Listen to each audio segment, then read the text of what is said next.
I man died wait for none. Hi, আমি আবারও চলে এসেছি আমার আরেকটা নতুন কবিতার সাথে। কবিতার নাম, অ্যাকচুয়ালি কবিতার নামটা তেমন স্পেসিফিক রাখা হয় না, তবে আমি যা লিখি তার লাস্ট ওয়ার্ড যেটা হয় সেটাকেই নাম রাখি। তাই কবিতার নাম আমার নাম।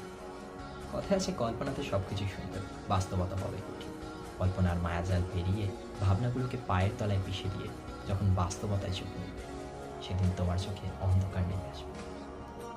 চারিদিকে সব চেনা জানা পথঘাট মানুষজনকেও অপরিচিত, অচেনা আর অস্পষ্ট বলে মনে হয়। ঠিক ভুলের মাঝে পার্থক্য করবার মতো তীক্ষ্ণ দৃষ্টিও তোমার হার মানতে বাধ্য হবে। শরীরের মাঝে সর্বদা প্রবাহমান লাল রক্ত তোমার থমকে যাবে, একে অপরের সাথে জুড়ে গিয়ে জট বেঁধে কালো রং ধারণ করবে। কেমন জানি মৃত্যু তোমায় হাতছানি দিয়ে ডাক দেবে। অবুঝ তুমি নির্বোধের মতো দাঁড়িয়ে থেকে তখনও সব কিছু দেখতে থাকবে।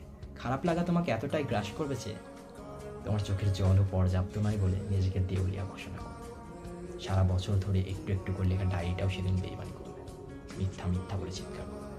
তোমার ভয় হবে, পাতাগুলো উল্টাতেই দেখবে নীল কালো কলমে লেখা কালিগুলিও মুছে গেছে। তারাও নাকি আজ মিথ্যাকে বর্জন করছে।